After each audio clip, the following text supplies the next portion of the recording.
We're in climate crisis, and marginalized women, girls, and gender diverse people bear the brunt. Young leaders in climate justice have been ringing the alarm, and it's about time we listen. My name is Andrea Gunraj at the Canadian Women's Foundation. Welcome to All Right, Now What, a podcast from the Canadian Women's Foundation. We put an intersectional feminist lens on stories that make you wonder, why is this still happening? We explore systemic roots and strategies for change that will move us closer to the goal of gender justice. The work of the Canadian Women's Foundation and our partners takes place on traditional First Nations, Métis, and Inuit territories. We're grateful for the opportunity to meet and work on this land. However, we recognize that land acknowledgements are not enough. We need to pursue truth, reconciliation, decolonization, and allyship in an ongoing effort to make right with all our relations. I think of climate crisis the way I think of a global pandemic. In a sense, we're in it together. We can't deny the way we're all affected. In a sense, the crisis doesn't discriminate.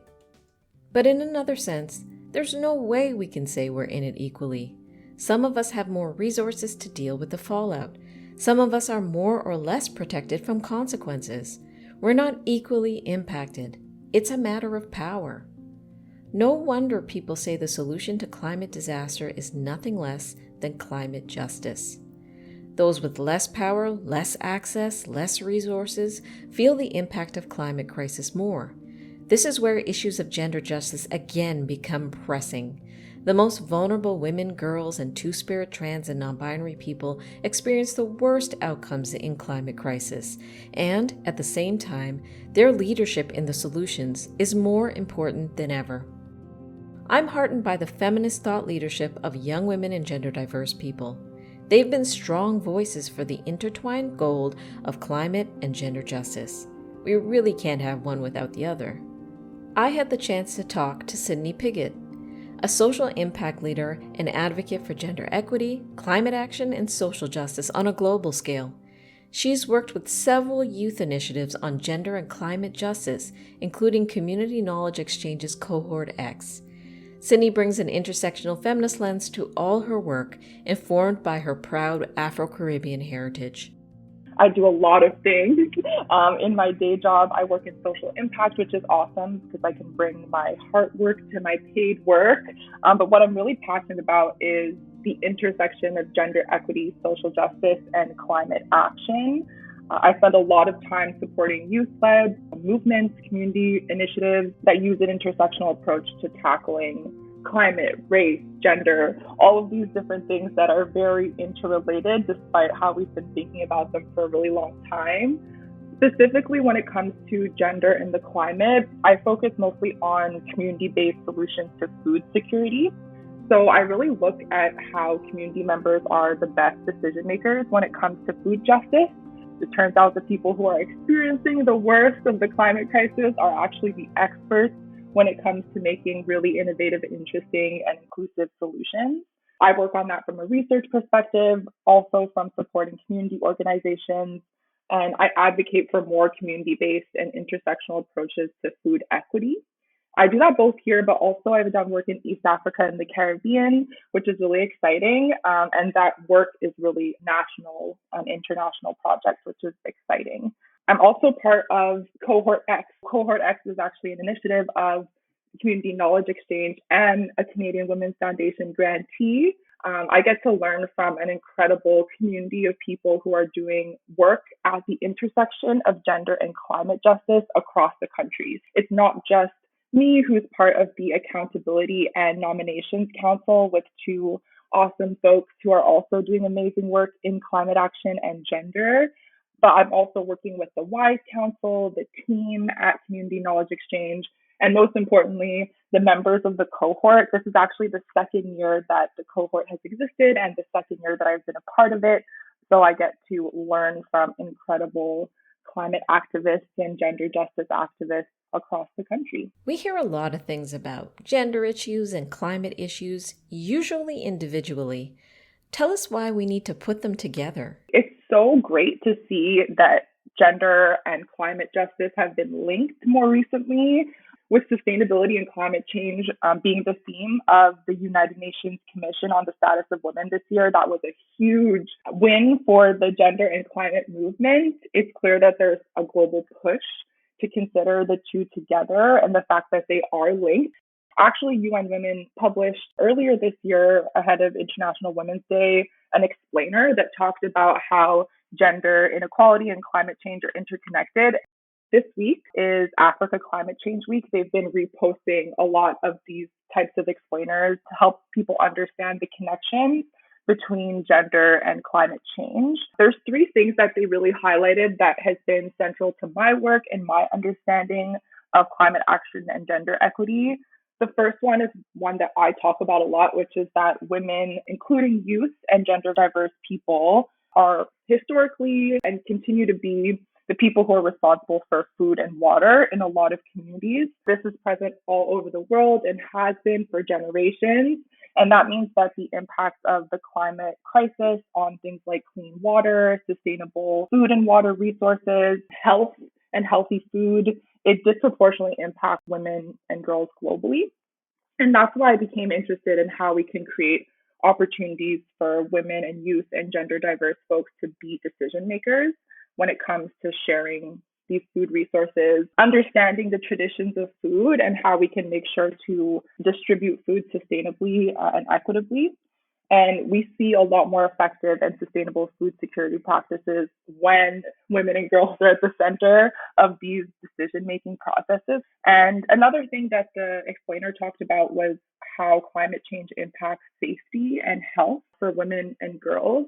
It's kind of a natural way of thinking. If women and girls are already marginalized in many situations, when resources become even more limited, or when changing climate patterns affect how and when we access different resources, of course, that's going to impact women and girls more so than other folks. This can be from climate that is causing different diseases to become more common. We saw that with the Zika virus, for example, affecting pregnant people. Diseases that are transmitted by insects are something that becomes more common in the climate crisis. So obviously that will impact folks who do give birth.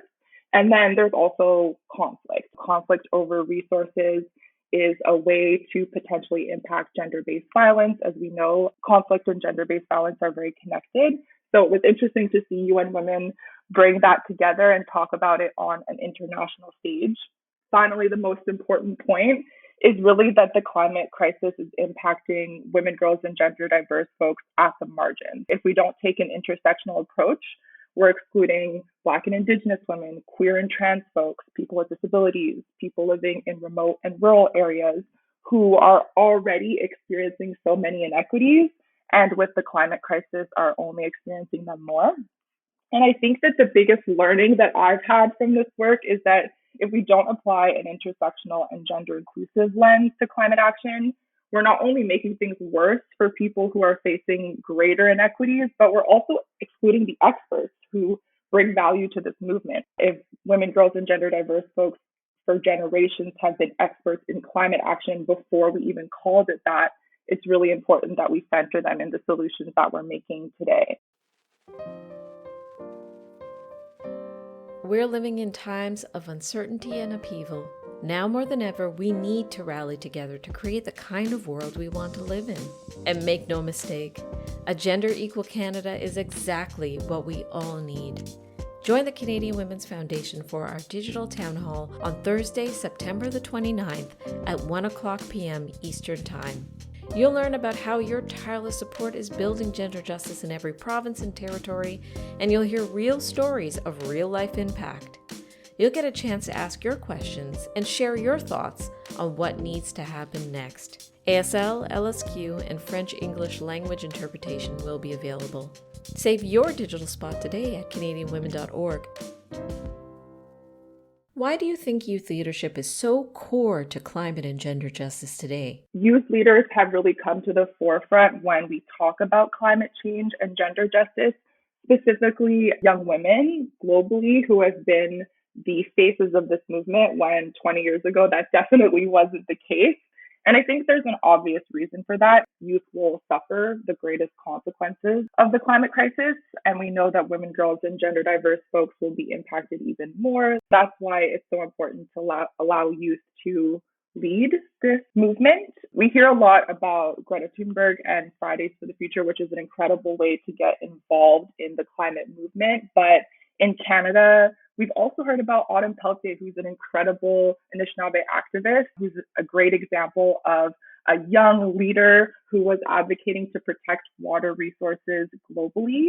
I really think the cool part about Autumn's story as well is that she brings in that intergenerational collaboration that we see a lot in the gender justice movement, but don't always see in climate action. And I think that's where the movements can really learn from each other.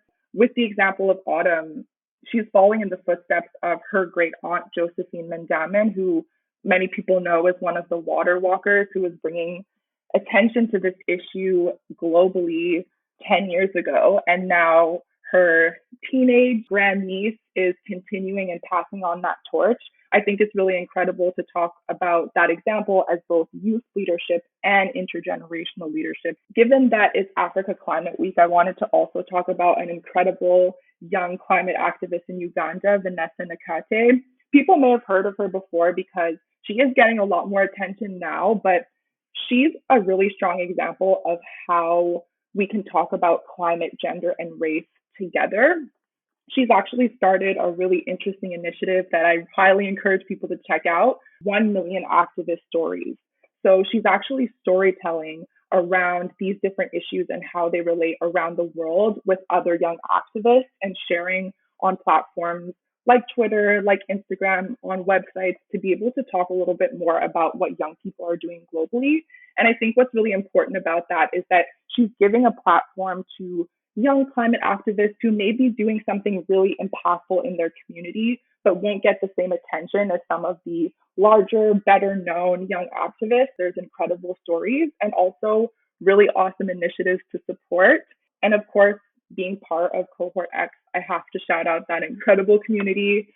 Go to ckx.org and check out that incredible cohort and community of people, folks of all ages who are doing this work, but a lot of incredible young people who are making a change here in Canada. So what can a regular person like me do right now to start getting into this joint climate and gender justice effort? How can I learn more and start taking some action? Just read about what folks are doing. Folks in that cohort share their work so openly with us, so graciously with us. It's really important that we amplify it, whether it's talking with your friends and family and community about something cool that you learned that they're doing, or donating to their cause, posting it to your Instagram story or retweeting things. Those things are really helpful. They seem really small, but actually they do change the narrative around how we think about climate and gender as interrelated.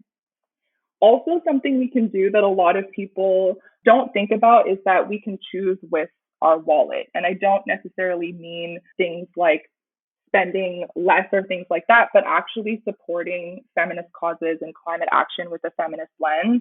That can be grassroots movements that are doing this work. It can also be women-owned businesses that are really thinking about sustainability in cool and interesting ways. I think about Cheekbone Beauty, which is a beauty company that's an Indigenous-led and woman-led company. Not only are the makeup perfect for different skin tones, which is incredible and inclusive, but also an incredible sustainability lens using recycled materials and materials that can be reused, which is fantastic. You can also look at doing your banking or investing with a climate and gender conscious lens, whether that's with an institution that's doing something great for the climate or with funds that support women-owned businesses, for example, or things that are climate positive, not just carbon neutral. There's a lot of ways that you can do that. You just have to do a little bit more research. Of course, there's the exciting way, in my perspective, which is to hold big emitters accountable when you can. This doesn't necessarily have to always be marching in the streets, although you can do that with youth-led actions like Fridays for the Future, which is huge. But you can also join local actions, whether it's with your elected officials in person or you can sign a petition. Organizations like 350.org make it super easy to do something like this, takes a lot of thought out of it, and it actually does make a huge impact when lots of people come together. I think the biggest lesson of bringing climate and gender justice together is that collective action is so important. Even if your action seems really small, you're actually part of a huge community that's making a difference. And I think that can be really reassuring when it feels overwhelming. All right, now what? Sydney gave us some great tips on where we can get started. I think taking the time to listen to what young activists are telling us with our hearts and our minds is a necessary first step to transformation. And if you want to learn more about Autumn Pelletier, Chief Water Commissioner for the Anishinaabe Nation, watch The Water Walker. It's a beautiful documentary about her. I want to thank SheRules.biz for rating and commenting about us on Apple Podcasts. They say, I love how this podcast reiterates so clearly the issues that surround women constantly. Thank you for keeping the door open for conversations about gender equality. So I want to encourage all of you to share what you think about All Right Now What. Your opinions and ideas matter, and you'll help us do better in the future. Please listen, subscribe, rate, and review this podcast and share it with others. If you appreciate this content, if you want to get in on the efforts to build a gender equal Canada, please donate today at canadianwomen.org and consider becoming a monthly donor. And thank you for being tireless in your support for gender justice.